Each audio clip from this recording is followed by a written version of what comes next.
ఇక varicose veins నుండి విముక్తి పొందండి. ఎవిస్ వాస్కులర్ సెంటర్ ఇప్పుడు మన KPHP లో గ్రాండ్ ఓపెనింగ్ ఏప్రిల్ 4వ తేదీన. నమస్తే, నేను Keshav. Welcome to Suman TV.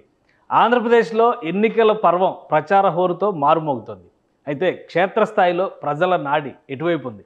జిల్లాల వారీగా విశ్లేషణని ప్రారంభించాం. ఆల్రెడీ శ్రీకాకుళం జిల్లాకి సంబంధించినటువంటి గ్రౌండ్ రిపోర్ట్, అక్కడ ఉన్న 10 నియోజకవర్గాల్లో ఎవరికి ఫేవర్గా ఉంది, ఎవరు ఇబ్బంది పడేటువంటి పరిస్థితి ఉంది అనేటువంటి అంశాన్ని ఆల్రెడీ విశ్లేషించాం. ఇప్పుడు విజయనగరం జిల్లా వంతు. వాస్తవానికి ఈ రిపోర్ట్స్ అన్నీ కూడా కేకే సర్వే సంస్థ నిర్వహిస్తున్నటువంటి రిపోర్ట్స్, ఆ డేటా ఆధారంగా చేస్తున్నటువంటి రిపోర్ట్స్. అలానే సుమన్ టీవీ గతంలో 2019 ఎన్నికల సమయంలో కూడా ఇదే డేటాని కేకే సర్వేస్ నిర్వహించినటువంటి డేటాని ప్రజెంట్ చేసింది. అలానే ప్రజల నుంచి మంచి అప్రిసియేషన్ పొందినటువంటి పరిస్థితి. ఇప్పుడు 2024లో ఏం జరగబోతోంది అనేటువంటి ఆసక్తి ప్రతి ఒక్కరిలో నెలకొని ఉన్న సందర్భంలో కేకే సర్వే సంస్థ చేస్తున్నటువంటి ఈ రిపోర్ట్స్ని మీకు అందిస్తుంది. ఈ డేటా మొత్తాన్ని కూడా కేకే సర్వే సంస్థ ఫౌండర్ కేకేనే విశ్లేషిస్తున్నారు. కేకే గారు మనతో ఉన్నారు. కేకే గారు నమస్కారం. నమస్తే. విజయనగరం జిల్లాకి సంబంధించి ఆల్రెడీ మనం ఎలా సర్వే చేస్తారో, గ్రౌండ్ రిపోర్ట్ ఏంటి, వీటన్నిటిపైన మనం డిస్కస్ చేసాం. విజయనగరం జిల్లాకి సంబంధించి ఈరోజు డేటా అనాలిసిస్ చేద్దాం అనుకుంటున్నాం. సో అసలు ఈ ప్రాక్టికల్గా మీరు సర్వే కానీ డేటా సేకరణకు సంబంధించి కానీ చాలా రకాలుగా ఒక ఫస్ట్ వీడియో పెట్టగానే రియాక్షన్స్ వస్తుంది. సో అసలు ఎలా చేస్తారో, దీనికి ఉన్నటువంటి సైంటిఫిక్ క్రెడిబిలిటీ ఏంటి అనేటువంటి క్వశ్చన్. అంటే వాళ్ళ ఆవేశాలతో రకరకాల కామెంట్స్ చేయొచ్చు, బట్ మనం వాటి గురించి పట్టించుకోవాల్సిన అవసరం లేదు. మీరేం చెప్తారు దీనికి? ఇప్పుడు మనం కొంచెం వెనక్కి వెళ్తే సార్, లాస్ట్ టైము విజయనగరంలో ఫస్ట్ టైం మనం 9 అవుట్ ఆఫ్ 9 కంప్లీట్గా వైసీపీకి వస్తున్నప్పుడు కూడా వైసీపీ అభిమానులు కూడా అట్లా ఉండదులేండి, ఒక్క సీట్ అన్న టీడీపీకి వస్తుంది అన్నవాళ్ళే. ఇప్పుడు మన వీడియోలు డిలీట్ చేసినది, బాగా వీడియో అట్లాగే ఉన్నాయి, కమెంట్ చేసినాయి. ఆ తర్వాత అలా ట్రావెల్ చేసుకుంటూ కరెక్ట్ చేసుకుంటూ చివరికి మనం చెప్పింది 96, 97, 98% యాక్యురసీతో మనం బయటపడ్డాం. అంటే మొత్తం అంత బెస్ట్ ఇచ్చాం. అప్పుడు కూడా మనం టీడీపీకి ఓడిపోవాలని కాదు, వైసీపీ గెలవాలని కాదు, ఇప్పుడైనా సరే ఇంకో పార్టీ గెలవాలని ఇంకో పార్టీ గెలవాలి కాదు. మనం నిజాయితీగా నిబద్ధతతో మనకు వచ్చిన డేటా వచ్చినట్టు ప్రజెంట్ చేద్దాం. నిజంగా ఎక్కడైనా పొరపాటు జరిగితే, పోయినసారి కూడా రిజల్ట్ వచ్చాక ఫస్ట్ టైం మన వీడియో చేసింది సక్సెస్ వీడియో చేయలేదు సార్. ఈ 4 నియోజకవర్గాలు మనం చెప్పినవి పోయినాయి, ఈ 4-5 నియోజకవర్గాలు మేము ఫెయిల్ అయ్యాం. ఈసారి ఇంకా బెటర్మెంట్ చేస్తాం. 175లో 4-5 పోయినాయి మేము చెప్పినాయి, బట్ ఇంకా బెటర్ చేసుకుందాం అనుకున్నాం. ఈసారి కూడా అలాగే ముందుకు వెళ్తున్నాం. విజయనగరం సర్వే చెప్పక ముందర ఒక సర్వే గురించి మీరు అడిగిన ప్రశ్నకి సమాధానం సార్. ఇప్పుడు నెంబర్ ఆఫ్ శాంపుల్స్ అని ఒక క్వశ్చన్ ఉంటుంది sir. Correct. Number of samples అంటే ఎవరు ఏ పార్టీకి ఓటేస్తారండి, మీ క్యాస్ట్ ఏంటి, లేదా రకరకాల క్వశ్చన్. ఇలా ఒక పర్సన్ని అడిగితే క్వశ్చన్, అతను ఒక శాంపుల్ కింద వస్తారు. ఇప్పుడు జనాలు కూడా సార్ బాగా, ఇప్పుడు ఈ ఛానల్స్ పెరిగిపోయిన తర్వాత తెలివితేటలు బాగా పెరిగిపోయిన అందరికీ. ఇప్పుడు వచ్చేవాడు అడిగేవాడు మనం చెప్పాల్సింది సర్వే అని తెలిసిపోయిన తర్వాత అతని మనసులో నుంచి భావన రావడం చాలా కష్టంగా ఉంది. సో నెంబర్ ఆఫ్ శాంపుల్స్ పెరిగిపోతే ఎగ్జాక్ట్ డేటా వస్తుంది అనుకోవడం ఒక చాలామంది ఎమ్మెల్యేలకు కానీ చాలామంది పీపుల్కి ఉన్నది అపోహ. బట్ ఎలా వాల్యుబుల్గా తీసుకోవాలి, ఎలా వ్యాలిడేట్ చేయాలి దాన్ని అనేది మీద ఆధారపడి ఉంటుంది. అట్ ది సేమ్ టైం మనం శాంప్లింగ్స్ తీసుకుంటాం సార్. ఇంకోటి కూడా ఏం చేస్తామంటే, ఇప్పుడు మనకు చాలా టైం తక్కువ ఉన్న దగ్గర కొంతమంది నియోజకవర్గాలుగా ఉండిపోతారు. ఇప్పుడు వాళ్ళు బయట మనకు ఉన్నటువంటి బ్రాండింగ్ ఉండదు, 175 నియోజకవర్గాలు చేయలేరు. కానీ ఒక చిన్న సర్వే వాళ్ళు ఒక 4 కుర్రాళ్ళు పెట్టుకొని వాళ్ళు లోకల్గా చేసుకుంటూ ఉంటూ మనకు 5 సంవత్సరాలతో ట్రావెల్ చేస్తూ ఉన్నారు. సరే ఇట్లా చూడండి, ఈ రిపోర్ట్ ఓకేనా అని చెప్పి మనం వాళ్ళ దగ్గర మీ డేటా అంతా ఈ ఒక రోజు 2 రోజులు ఎలక్షన్స్ వచ్చింది కాదు. ఆబ్వియస్లీ ఎంత కాన్ఫిడెంట్గా మనం ఎందుకు చెప్పగలుగుతాం అంటే, అది బ్రాండ్ పోగొట్టకూడదు, మనం జాగ్రత్తగా ఒళ్ళు దగ్గర పెట్టుకొని చేయాలనేది. ఎందుకంటే వాళ్ళ నుంచి డేటా కలెక్ట్ చేసుకుంటాం. 3 స్లీపర్ సెల్స్ అని ఒక 40-44 మంది ఉన్నారు సార్ మొత్తం మనకు ఆంధ్రప్రదేశ్లో. వాళ్ళు ఏంటంటే ఆ 3 నియోజకవర్గాలు చుట్టుపక్కల ఉండే దాంట్లో ఏ ఊరు చెప్పినా సరే వాళ్ళ ఇన్ఫర్మేషన్ వెళ్ళి కనుక్కొని మనకు చెప్పగలుగుతారు. ఖచ్చితంగా ఉంటుంది ఇన్ఫర్మేషన్. సో మన సర్వేయర్స్ వేరే సర్వే చిన్న కంపెనీలు ఎవరు ఉంటే వాళ్ళ దగ్గర తీసుకునే ఇన్ఫర్మేషను, మన స్లీపర్ సెల్స్ ఇదంతా క్రోడీకరించి మనం ఒక రిపోర్ట్ తయారు చేసిన తర్వాత దాంట్లో కుల మత ప్రాంత అయిన తర్వాత దాన్ని మనం రీవెరిఫై చేసుకొని ఈ విలేజ్లో వచ్చింది అనుకుంటున్నారు కరెక్టే కాదా అని చెప్పి ఫైనల్గా ఒక రిపోర్టు ఏ సర్వే రిపోర్ట్ ఇవ్వండి ఏంటంటే మన ప్రతి విలేజ్ ఎలా ఉందని ఇస్తాం అనమాట. నేను చాలా రిపోర్ట్స్ చూస్తుంటాను, హై లెవెల్లో మండల స్థాయిలో ఉంటాయి లేదా నియోజకవర్గ స్థాయిలో ఉంటాయి. మనట్టు కాకుండా ప్రతి విలేజ్ స్థాయిలో ఇచ్చుకుంటూ డీటెయిల్గా ఇసుకుంటూ ఆ యాక్యురసీ 98% యాక్యురసీ తీసుకురాగలిగాం. రైట్. అది కేకే సర్వే సంస్థ సీక్రెట్. ఈ సీక్రెట్ని 2019లో సక్సెస్ఫుల్ ఫార్ములాగా సుమన్ టీవీ చూసింది కాబట్టి ఇప్పుడు మళ్ళీ ప్రజెంట్ చేసేటువంటి ప్రయత్నం చేస్తుంది. అంతేగాని ఇందులో ఎవరికి అనుకూలమైనటువంటి వాదన కానీ లేదా మరొకరికి మేలు చేకూర్చేటువంటి ప్రయత్నం కానీ సుమన్ టీవీ ఎట్టి పరిస్థితుల్లోనూ చేయడం లేదు. అదే క్రమంలో ఈ సర్వేస్ యాక్యురసీ మొత్తం కూడా కేకే సర్వేస్ నిబద్ధత మీద ఆధారపడినటువంటి అంశంగా ప్రేక్షకులు గమనించాలని మనవి చేస్తూ ఇక విజయనగరం జిల్లాలో ఉన్నటువంటి నియోజకవర్గాల పరిస్థితి ఆ డేటాను విశ్లేషించేటువంటి ప్రయత్నం చేద్దాం. విజయనగరం జిల్లా అంటే సార్ డేటాకి వెళ్ళిపోదామా, ఫస్ట్ నెంబర్కి వెళ్దామా? ఫస్ట్ మీరు నంబర్ చెప్తే ప్రేక్షకుల్లో ఉన్నటువంటి ఆసక్తి తర్వాత ఎంత ఓపిక్గా వింటాం అనుకుంటారు. అందుకనే మనం ముందు 1 by 1 చూద్దాం, అసలు ఎక్కడ ఎవరు ఎలా బలంగా ఉన్నారు ఏంటనేది చూద్దాం. ఎందుకంటే నెంబర్ వెళ్దామంటారా? ఎస్, తప్పకుండా. ఇంకోటి ఏంటంటే ఉమ్మడి విజయనగరం జిల్లా అనేసరికి మనం ఓన్లీ విజయనగరం జిల్లా లోక్సభ కాన్స్టిట్యున్సీగానే చూసే అవకాశం లేదు. ఎందుకంటే లోక్సభ కాన్స్టిట్యున్సీలో కేవలం 7 నియోజకవర్గాలు మాత్రమే ఉంటాయి. ఉమ్మడి విజయనగరం జిల్లాలో 9 అసెంబ్లీ నియోజకవర్గాలు ఉన్నాయి. వీటిని గత ఈ ప్రభుత్వం చేసినటువంటి బైఫర్కేషన్లో కొత్త జిల్లాల ఏర్పాటులో భాగంగా కొన్ని నియోజకవర్గాలు అటు ఇటు మారినటువంటి పరిస్థితి ఉంది. అసలు మొత్తం పాత ఉమ్మడి విజయనగరం జిల్లాలో ఉన్నటువంటి 9 నియోజకవర్గాలు బొబ్బిలి, విజయనగరం, అలానే గజపతి నగరం, నెల్లిమర్ల, చీపురుపల్లి, కురుపాం, పార్వతీపురం, సాలూరు, శృంగవరపుకోట. ఇవి 9 నియోజకవర్గాలు విజయనగరం ఉమ్మడి జిల్లా పరిధిలో ఉండేటువంటి నియోజకవర్గాలు. ఇందులో బొబ్బిలి నుంచి సంబంగి వెంకట చిన్న అప్పలనాయుడు వైఎస్ఆర్సీపీ నుంచి పోటీ చేస్తున్నారు. ఆర్ఎస్వికేకే రంగారావు, బేబీ నాయన అంటారు. బేబీ నాయన అంటే గుర్తుపడతారు అక్కడ లోకల్గా. సో ఆయన కూటమి అభ్యర్థిగా బరిలో దిగుతున్నారు. ఇక గజపతి నగరం నుంచి బొత్స అప్పల నరసయ్య వైఎస్ఆర్సీపీ నుంచి కొండపల్లి శ్రీనివాస్ కూటమి నుంచి బరిలో దిగుతున్నటువంటి పరిస్థితి. ఇక విజయనగరం నుంచి కోలగట్ల వీరభద్రస్వామి, పూసపాటి అదితి, గజపతి రాజు ఇక్కడ బరిలో ఉన్నారు. ఒకరు తెలుగుదేశం నుంచి, ఒకరు వైసీపీ నుంచి. నెల్లిమర్ల నుంచి బద్దుకొండ అప్పలనాయుడు, అలానే లోకం మాధవి జనసేన పార్టీ నుంచి కూటమి అభ్యర్థిగా ఉన్నారు. ఒకే ఒక్క నియోజకవర్గం జనసేన కేటాయించారు. ఈ జిల్లాలో భారతీయ జనతా పార్టీ పోటీ చేయడం లేదు, కేవలం జనసేనకు మాత్రం ఇది కేటాయించారు. ఇక్కడ బద్దుకొండ అప్పలనాయుడు వర్సెస్ లోకం మాధవి. ఇక చీపురుపల్లి బొత్స సత్యనారాయణ గారు వైఎస్ఆర్సీపీ నుంచి మంత్రి, ఆయన పోటీ చేస్తున్నారు. ఇక్కడ ఒక బలమైనటువంటి అభ్యర్థిని తీసుకొచ్చేటువంటి ప్రయత్నం చేశారు. కళా వెంకట్రావుకి తెలుగుదేశం పార్టీ పూర్వపు ఆంధ్రప్రదేశ్ తెలుగుదేశం పార్టీ రాష్ట్ర శాఖ అధ్యక్షుడిగా ఉన్నారు, ఆయనకి ఆ సీట్ ఇచ్చారు. ఇక ఇక్కడ వరకు ఉన్నటువంటి నియోజకవర్గాలన్నీ కూడా మనం చూస్తే కురుపాం ఎస్టీ నియోజకవర్గం, అలానే కురుపాంకి సంబంధించి పాముల పుష్పశ్రీవాణి వైఎస్ఆర్సీపీ నుంచి పోటీ చేస్తున్నారు. తోయక జగదీశ్వరి తెలుగుదేశం పార్టీ నుంచి పోటీ చేస్తున్నారు. పార్వతీపురం ఎస్సీ రిజర్వ్డ్ నియోజకవర్గం, అలజంగి జోగారావు వైఎస్ఆర్సీపీ నుంచి ఉన్నారు. ఇక్కడ అభ్యర్థిని మార్చింది తెలుగుదేశం పార్టీ, బోరెల విజయ్కి ఇచ్చింది. గతంలో పోటీ చేసినటువంటి అభ్యర్థి కాకుండా ఇప్పుడు కొత్త అభ్యర్థిని పెట్టింది. ఇక సాలూరు ఎస్టీ రిజర్వ్డ్ నియోజకవర్గం, పేడక రాజన్న దొరకి ఈ సీటు వైఎస్ఆర్సీపీ కేటాయించింది. గుమ్మడి సంధ్యారాణి తెలుగుదేశం పార్టీ నుంచి పోటీ చేస్తున్నారు. శృంగవరపుకోటకు సంబంధించి కాడుబండి శ్రీనివాసరావు వైఎస్ఆర్సీపీ అభ్యర్థిగా పోటీ చేస్తున్నారు. ఇక కోళ్ల లలిత కుమారి తెలుగుదేశం పార్టీ కూటమి అభ్యర్థిగా పోటీ చేస్తున్నటువంటి పరిస్థితి. మొత్తం 9 నియోజకవర్గాల్లో ఈ 5 నియోజకవర్గాలు 1, 2 అంటే బొబ్బిలి, విజయనగరం, గజపతి నగరం, నెల్లిమర్ల, చీపురుపల్లి, ఈ 5 నియోజకవర్గాలు విజయనగరం లోక్సభ స్థానం పరిధిలోకి వచ్చేటువంటి నియోజకవర్గాలు. అదే విజయనగరం లోక్సభ స్థానం పరిధిలోకి శ్రీకాకుళం జిల్లాలో ఉన్నటువంటి ఎచ్చెర్ల మరొక నియోజకవర్గం అందులోకి వస్తుంది. ఇక ఈ మిగతా నియోజకవర్గాలు చూస్తే కురుపాం, పార్వతీపురం, సాలూరు, ఈ 3 నియోజకవర్గాలు కూడా అరకు పార్లమెంటరీ స్థానం అంటే మన్యం పార్వతీపురం జిల్లాలో కేటాయించినటువంటి నియోజకవర్గాలు. శృంగవరపుకోట ఒక్కటి మాత్రమే ఉమ్మడి విశాఖ జిల్లా, ఇప్పుడు ప్రస్తుత విశాఖ జిల్లా అంటే విశాఖ లోక్సభ పరిధిలోకి వచ్చేటువంటి నియోజకవర్గాలు. సో ఇది ఈ ఉమ్మడి విజయనగరం జిల్లాకి సంబంధించినటువంటి జాగ్రఫీ అండ్ పొలిటికల్ సినారియో. ఏం చెప్తారు బొబ్బిలి నియోజకవర్గం? అన్ని కూడా ఇంకోటి, ఇందులో అన్ని సిట్టింగ్ స్థానాలు వైఎస్ఆర్సీపీ సిట్టింగ్ స్థానాలు. ఫస్ట్ టైం సార్, ఇంకా 3 నెలలకు ముందే ఎలక్షన్స్లో ఫస్ట్ టైం విజయనగరం చేసినప్పుడు ఇప్పుడు సేమ్ ఇది ఇప్పుడు ఎట్లా ప్యాటర్న్లో చేస్తున్నామో అప్పుడు ఇంకా ఇనిషియల్ కాబట్టి స్లోగా చేస్తునేవాళ్ళం, ఇంకా డేటా తక్కువ ఉండేది కాబట్టి. 9కి 9 విజయనగరంలో వైఎస్ఆర్సీపీ గెలుచుకుంటుందని ఫస్ట్ టైం చెప్పినప్పుడు అందరూ షాక్గా ఫీల్ అయ్యారు. ఇప్పుడు చూడండి అన్ని 9 నియోజకవర్గాలు వైసీపీ. ఇప్పుడు అదే దాన్ని మళ్ళీ మనం డేటా మళ్ళీ 5 ఏళ్ళ తర్వాత ఎవరిని మార్చలేదు ఇక్కడ. కనీసం నియోజకవర్గాలు కూడా మార్చలేదు, కొన్ని చోట్ల అక్కడే ఇక్కడే మారినాయి. బట్ ఎవరైతే వైఎస్ఆర్సీపీ నుంచి కంటెస్ట్ చేస్తున్నారో అందరూ సిట్టింగ్ ఎమ్మెల్యేలు అదే నియోజకవర్గాల్లో గత ఎన్నికల్లో గెలిచిన వాళ్ళు. Correct sir. సో బొబ్బిలి పరిస్థితి ఎలా ఉండదు? ఓవరాల్గా బొబ్బిలి పరిస్థితి సార్, ఒకప్పుడు 9కి 9 వైఎస్ఆర్సీపీ గెలుచుకుంది.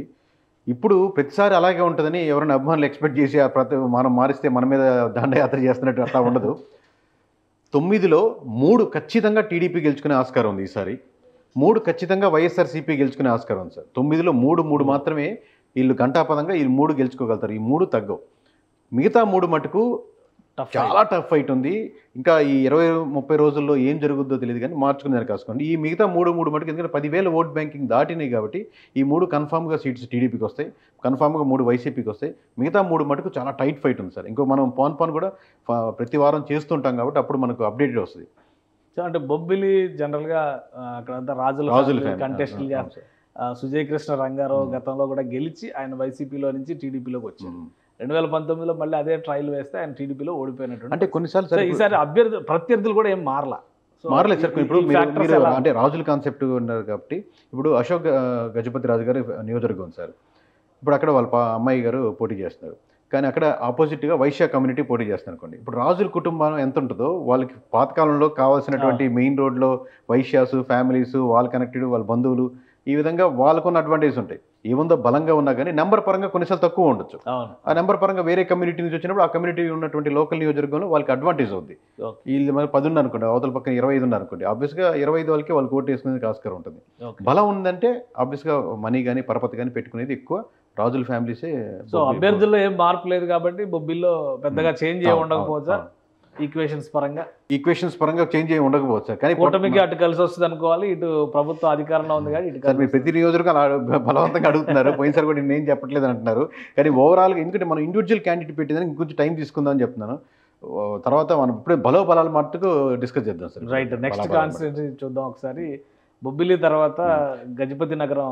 పందాలు ఎక్కువ పెట్టేది కూడా బొబ్బిలే సార్. బొబ్బిలి మీద ఎక్కువ మంది పందాలు కాసుకునే వాళ్ళు కూడా ఎక్కువ ఉంటారు. ఓకే, గజపతి నగరం కాన్స్టిట్యున్సీ చూస్తే బొత్స అప్పల నరసయ్య, బొత్స గారి సోదరు, so sitting MLA.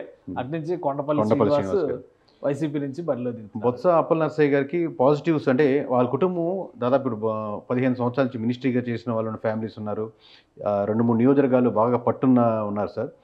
But at the same time కొన్ని ల్యాండ్ ఇష్యూస్ మీద, కొన్ని వాటర్ అక్కడ కెనాల్స్ మీద వాటర్ వేరే వాళ్ళకి అలొకేట్ చేశారని, కొన్ని శాండ్ ఇష్యూస్, ఇట్లాంటి ఇష్యూస్ కూడా లోకల్గా ఎక్కువ డిస్కషన్ వినపడతా ఉంది. దాని మీద నెగిటివిటీ ఉంది. అట్ ది సేమ్ టైం దాన్ని క్యాష్ చేసుకునే ఆస్కారంలో టీడీపీ ఇంకా ముందు వెళ్ళాల్సి వస్తుంది. సో అంటే క్యాండిడేట్ సెలక్షన్ లో టీడీపీ సక్సెస్ అయింది. అంటే ఫస్ట్ ఇంకా 2-3 ట్రై చేస్తే ఆ నలుగురు కలిపి వాళ్ళు ఉమ్మడిగా చేయట్లేదు.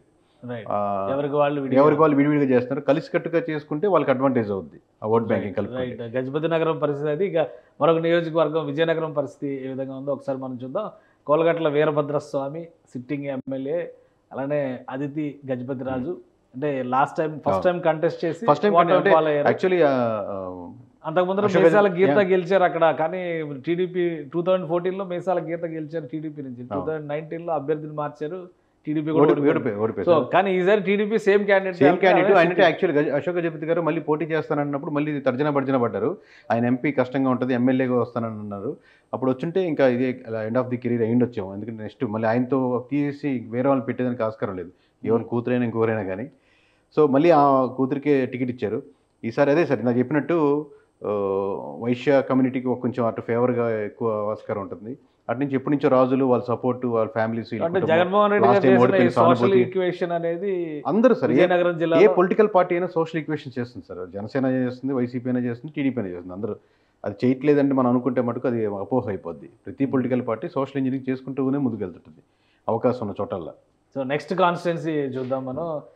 విజయనగరం తర్వాత నెల్లిమర్ల కాన్స్టిట్యున్సీ. దీనిపైన కూడా చాలా ఆసక్తి ఉంది. మొదటిసారిగా జనసేన పార్టీ అభ్యర్థిని పెట్టింది. ఎందుకంటే ఫస్ట్ అనౌన్స్ చేసిన సీట్లోనే విజయనగరం నెల్లిమర్ల సీటు. అంటే ఇప్పుడు మొత్తం శ్రీకాకుళం, మన ఉత్తరాంధ్రలో శ్రీకాకుళం నుంచి మొదలు పెడితే శ్రీకాకుళంలో కష్టంగా ఉంది. విజయనగరం అంటే జనసేనకు ఒకే ఒక ఫస్ట్ ఉత్తరాంధ్ర మొదటి సీటు, అవకాశం ఎక్కువ ఉండే సీటు. అంటే నేను చెప్పినట్టు కష్టపడాలి కొంచెం అని అంటున్నాను కదా, దాంట్లో అవకాశం ఎక్కువ ఉన్న సీటు లోకం మాధవి గారు జనసేన తరపు నుంచి. At the same time Appalanaidu గారు కూడా కొంచెం బలంగానే ఉన్నారు. 2 సార్లు గెలిచారు. ప్లస్ లాస్ట్ టైం కూడా పోటీ చేశారు. 7,000 8,000 ఎంత ఓట్లు వచ్చాయి. బట్ టీడీపీ ఇక్కడతో జనసేనతో పోలిస్తే బలంగా ఉన్నప్పటికీ కూడా లోకం మాధవి వేరే జనసేన అడ్వాంటేజ్ బాగా తిరిగి 4 సంవత్సరాల్లో 2-3 మండలాలు తన వైపుగా కన్విన్స్ చేసుకోగలిగారు. But at the same time బాగా కష్టపడాలి. బట్ అవకాశం ఉన్న ఒకే ఒక్క నియోజకవర్గం శ్రీకాకుళం, విజయనగరంలో జనసేన గెలిస్తే అవకాశం ఉన్న ఏకైక నియోజకవర్గం ఇది నెల్లిమర్ల. ఓకే, నెక్స్ట్ కాన్స్టిట్యున్సీ చూద్దాం మనం. నెల్లిమర్లలో అకౌంట్ ఓపెన్ చేస్తారు, డిసైడ్ చేస్తారు జనసేన వాళ్ళకి అదొక happy news. Cheepurupalli last minute వరకు తెలుగుదేశం పార్టీ అభ్యర్థిని ప్రకటించడానికి కూడా తటపటాయించినటువంటి నియోజకవర్గం. గంటా శ్రీనివాస్ ఇక్కడ రావాలని పంపించాలి. ఆయన ట్రై చేయాలి, పార్టీనే పంపించాలి. బట్ ఆయన భీమ్లే కావాలన్నా ఆయన సో ఇక్కడ బొత్స సత్యనారాయణ ఫ్యామిలీ వాస్తవానికి 2014లో రాష్ట్ర విభజన జరిగిన తర్వాత కూడా కాంగ్రెస్ పార్టీ నుంచి పోటీ చేసి మంచి ఓట్లు స్కోర్ చేసినటువంటి ఏకైక నాయకుడు కాంగ్రెస్ పరంగా. ఆయనకి అప్పుడు మన కాంగ్రెస్ పార్టీ లేదు అనుకున్నప్పుడే దాదాపుగా 40,000 చేంజ్ వచ్చేసారు ఆయనకి. ఒకటి ఇంకోటి 15 సంవత్సరాలు మినిస్ట్రీ చేశారు. ఇప్పుడు మామూలు బొత్స సత్యనారాయణ గారు మాట్లాడుతుంటే మనం 5 నిమిషాలు వినలేం, అర్థం కాదు. కానీ 4-5 నియోజకవర్గాలు ఆయన బలోపేతంగా చేయగలుగుతారు. డైరెక్ట్ ప్రతి విలేజ్లో ఒక ఫ్యామిలీ కనెక్షను, రిలేషన్స్, లేకపోతే పెళ్ళిళ్ళకి వెళ్ళిందో ఏదున్నా కానీ ఆ టచ్ డైరెక్ట్గా ఆ ఎమోషనల్ కనెక్షన్ ఉన్నవి 3-4 నియోజకవర్గాలు కనీసం విజయనగరంలో బలోపేతం చేయాలి. స్ట్రెంత్ ఇంకా స్ట్రెంత్ అలాగే ఉంది. ఎందుకంటే సోదరుడికి టికెట్ ఇచ్చారు వైసీపీలో, వాళ్ళ భార్యకి ఎంపీ టికెట్ ఇచ్చారు వైజాగ్ నుంచి, సో ఆయనకి టికెట్ ఉంది అంటే స్ట్రాంగ్ హోల్డింగ్. ఇప్పుడు అదే సార్ మన కాంగ్రెస్ లో మొత్తం రాష్ట్రం అంతా వెళ్ళిపోయినా కానీ 40,000 ఓట్లు నా స్ట్రెంత్ ఇది అని చూపించగలిగారు. బయట ఉండే వాళ్ళు జస్ట్ వీడియోస్ చూస్తారు, బాగా మాట్లాడతారు, బాగాలేదు అని అనుకుంటారు, దద్దుదాని అంటారు అని అంటారు. కానీ ఆ దద్దుదానికాల వెనకాల అంత కష్టం పడేదానికి ఆస్కారం ఉంది. కాబట్టి అంత స్ట్రాంగ్ క్యాండిడేట్ కాబట్టి అంతే స్ట్రాంగ్ ఉండాలని చెప్పి కళా వెంకటరావు గారిని ఉంచారు. ఎందుకంటే ఆయనకి ఇప్పుడు కళా వర్సెస్ బొత్స లాగా ఉంటుంది. ఇప్పుడు బొత్స కళ కమ్యూనిటీ పరంగా same community same community right. Cheepurupalli పరిస్థితి ఇక నెక్స్ట్ కాన్స్టిట్యున్సీ సార్ చూద్దాం. ఇవన్నీ కూడా రిజర్వ్డ్ కాన్స్టిట్యున్సీస్ ఉన్నాయి. ఎందుకంటే కురుపాం అనగానే అభ్యర్థిని కూడా మార్చింది Telugu Desam party. Last time elections లో తెలుగుదేశం పార్టీ ఓడిపోయిన తర్వాత అభ్యర్థిని మార్చింది. తోయకి జగదీశ్వర్కి ఈసారి అవకాశం ఇచ్చారు. పుష్పశ్రీవాణి మనకు ఉప ముఖ్యమంత్రి కూడా చేశారు సార్. 2 సార్లు గెలిచిన తర్వాత మళ్ళీ గిరిజన సంబంధించిన శాఖ కూడా చేసినట్టారు. 2 times ఎమ్మెల్యే, సిట్టింగ్ ఎమ్మెల్యే. ఇప్పుడు కురుపాం ఇర్రెస్పెక్ట్ ఆఫ్ మన ఎస్టీ కాన్స్టిట్యూషన్ శ్రీవాణి కాబట్టి అబ్వియస్గా వైఎస్ఆర్సీపీకి అడ్వాంటేజ్ ఉన్న నియోజకవర్గం సార్. ఎస్టీ కానీ ఎస్సీ నియోజకవర్గాలు ఎప్పుడు కొంచెం ఫేవరబుల్గా ఉంటాయి. దాన్ని దాటుకోవాలంటే కష్టపడాలి. మీరు కలిసి వచ్చినా, ఒక్కడిని వచ్చినా, 100 మంది వచ్చినా, గుంపులుగా వచ్చినా అంటారు కదా అంటే బాలయ్యబాబు డైలాగ్ లాగా. సో అలాగా ఎంతమంది వచ్చినా సరే obviously that doesn't mean that బాగా నీటివిటీ ఉంది ఆమె మీద, శ్రీవాణి మీద గారి మీద. కనెక్షన్ కలవట్లేదని, కింద కలవలేదని, కొంచెం డిఫరెంట్గా ఉంటుందని. పేరుకేమో ఎస్టీ నియోజకవర్గం, అక్కడ మామూలుగా గజపతి నగరం కలాగా దర్జా అంతా ఉంటుంది అనమాట అది. సో ఆ నెగిటివిటీ ఉంది. బట్ ఆ నెగిటివిటీ ఎన్కాష్ చేసుకునే దానికి క్యాండిడేట్ ముందుగానే కష్టపడి తిరుగుతుంటే వాళ్ళు చేసుకొని ఉండొచ్చు. లాస్ట్ మినిట్లో చేసుకోవడం వల్ల కష్టం అవుతుంది. రైట్. మరొక కాన్స్టిట్యున్సీ చూద్దాం, పార్వతీపురం కాన్స్టిట్యున్సీ చూద్దాం. ఇక్కడ అలజంగి జోగారావు సిట్టింగ్ ఎమ్మెల్యే ఉన్నారు. బోనెల విజయ్ ఇప్పుడు ఇదే పేరుతో జిల్లా.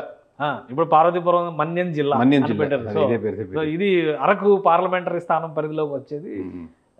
లాస్ట్ టైం కూడా తెలుగుదేశం క్యాండిడేట్ ఓడిపోవడం తర్వాత ఇక్కడ అభ్యర్థిని మార్చింది. బోనెల విజయ్ కొత్త అభ్యర్థి, అంటే ఎన్ఆర్ఐ రిటర్న్ చేశారు. అక్కడ లోకల్ గా సంస్థలు పెట్టుకుని కూడా ఆయన కొంచెం వర్క్ చేసుకుంటే SC reserved constituency, SC reserve.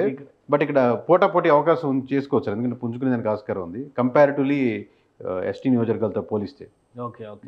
కొంచెం ఆ ప్లాన్ ఉంది. కాకపోతే ఈయనలో వచ్చిన మైనస్ పాయింట్ ఏంటంటే ఇంతకుముందు ఆల్రెడీ ఇన్ఛార్జీలుగా ఉన్న వాళ్ళతో కలిసికట్టుగా చేసుకోకుండా కొత్తగా తన సొంత కొంపటి పెట్టుకునేసరికి ఆబ్వియస్లీ ఇదే ప్రాబ్లం అవుతుంది సార్. ఆల్రెడీ అవకాశం ఉన్న దగ్గర కూడా నలుగురు కలుపుకొని పోయేవాడే నాయకుడు అవుతారు, కానీ నేను ఒక్కడనే ముందుకెళ్తానన్నాడు ఒకడే ఉంటారు, కానీ వెనకాల ఎవరు ఉంటారు.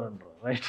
పార్వతీపురం పరిస్థితి. ఇక సాలూరు నియోజకవర్గం పరిస్థితి ఒకసారి చూద్దాం. సాలూరు నియోజకవర్గంలో కూడా వైసీపీ సిట్టింగ్ ఎమ్మెల్యే పీడక రాజన్న ద్వారా ఉప ముఖ్యమంత్రి గుమ్మడి సంధ్యారానికి తెలుగుదేశం పార్టీ సీట్ ఇచ్చింది. అంటే ఆ నియోజకవర్గం కాబట్టి ఈ నియోజకవర్గం ఉప ముఖ్యమంత్రి ఇచ్చారు. అంటే ఒకటే బ్యాలెన్స్ చేశారు, అదే ఇక్కడ ఇచ్చారు. సో ఇక్కడ ఎట్లా ఇక్కడ కూడా టఫ్ అయితే సార్. మామూలుగా ఆబ్వియస్లీ ఇందాక చెప్పినట్టు గుంపుగా ఇది కూడా అరకు పార్లమెంటరీకి వెళ్తుంది. ఇందాక చెప్పినట్టు సేమ్ డైలాగ్ సార్. గుంపుగా వచ్చినా ఒక్కళ్ళే వచ్చినట్టు ఆ నియోజకవర్గం అడ్వాంటేజ్ ఉంటుంది. అట్ ది సేమ్ టైం ఆ నెగిటివిటీస్ ని క్యాష్ చేసుకునేటువంటి టీడీపీ బలంగా ముందుకు వెళ్ళేదానికి ప్లాన్ చేసుకోవాలి.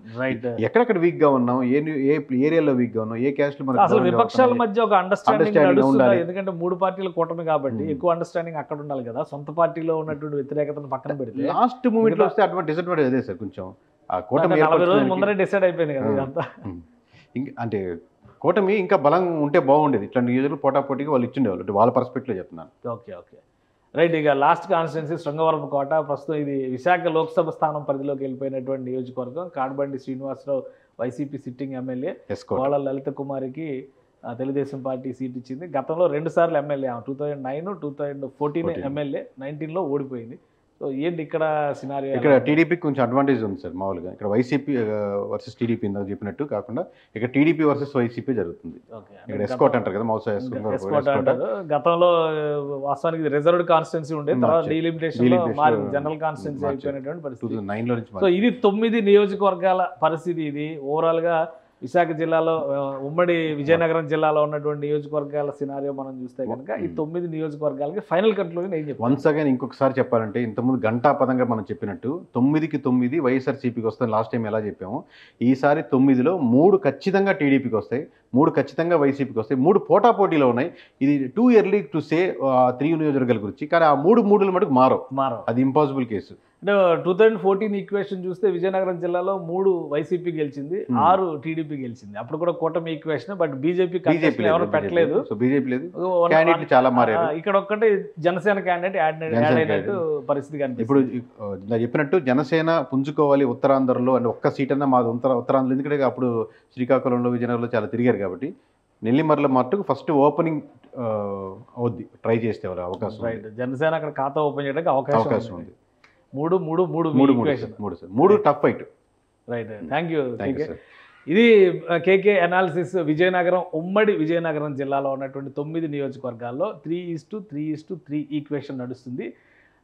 కూటమికి 3 సీట్లు పక్కాగా దక్కుతాయి, అలానే వైసీపీ 3 సీట్లను పక్కాగా నిలబెట్టుకుంటుంది. ఆ 3 సీట్లు ఏవి అనేది అప్పుడే కాదు, ఇంకొక 25 రోజులు పడుతుంది గ్రౌండ్ రిపోర్ట్స్ యాక్యురేట్గా తీసుకోవడానికి అనేది కేకే సర్వేస్ చెప్తున్నటువంటి మాట. ఇక జనసేన పార్టీ ఖాతా ఓపెన్ చేయడానికి ఇక్కడ ఒక అవకాశం ఉంది. నెల్లిమర్ల సీటు పైన ఎక్కువ ఫోకస్ పెట్టాల్సినటువంటి అవసరం ఉంది. అలానే కూటమిలో ఉన్నటువంటి కొంతమంది నాయకులు స్వయం నిర్ణయాలు తీసుకోవడం ద్వారా ఇతర పార్టీలని, కూటమిలో ఉన్నటువంటి పార్టీలని కలుపుకోకుండా ముందుకు వెళ్ళడం వాళ్ళకి చీటు తెస్తున్నటువంటి పరిస్థితి ఉంది. ప్రభుత్వ పరంగా, పాలన పరంగా ఎదురైనటువంటి వైఫల్యాలు, అలానే స్థానికంగా రాజకీయ నాయకులు పెంచుకున్నటువంటి రాజదర్పం, ప్రజలకి అందుబాటులో ఉండకపోవడం అనేది ఉమ్మడి విజయనగరం జిల్లాలో ప్రధాన ప్రతికూలతగా అధికార పార్టీ కనిపిస్తున్నటువంటి పరిస్థితి. ఇది కేకే సర్వేస్ ఇస్తున్నటువంటి రిపోర్ట్. ఇది పూర్తిగా ఈ సంస్థ గతంలో కూడా చేసినటువంటి రిపోర్టుల ఆధారంగా ఆ బ్యాక్డ్రాప్ని దృష్టిలో పెట్టుకుని సుమన్ టీవీ ప్రేక్షకులకు అందిస్తుంది. టోటల్ డేటా రెస్పాన్సిబిలిటీ అంతా కేకే సంస్థే తీసుకుంటుంది. కాబట్టి ఈ రిపోర్ట్స్ ప్రస్తుతానికి ఇంకా 40 రోజుల ముందరే ప్రజలకు తీసుకొచ్చినటువంటి రిపోర్ట్స్ కాబట్టి ఇవే ఫైనల్ అనుకోవడానికి లేదు. పార్టీలు, అభ్యర్థులు వీటిని అనుసరించి మార్పులు చేసుకోవడానికి, దానికి తగిన ఫలితాలు పొందడానికి కూడా తగిన సమయం ఉందన్న విషయాన్ని గమనించాల్సినటువంటి అవసరం ఉంది. ఇది special debate. Keep watching. Suman టీవీలో మీ పర్సనల్ అండ్ బిజినెస్ ప్రమోషన్స్ కోసం కింది నెంబర్కి కాంటాక్ట్ చేయండి.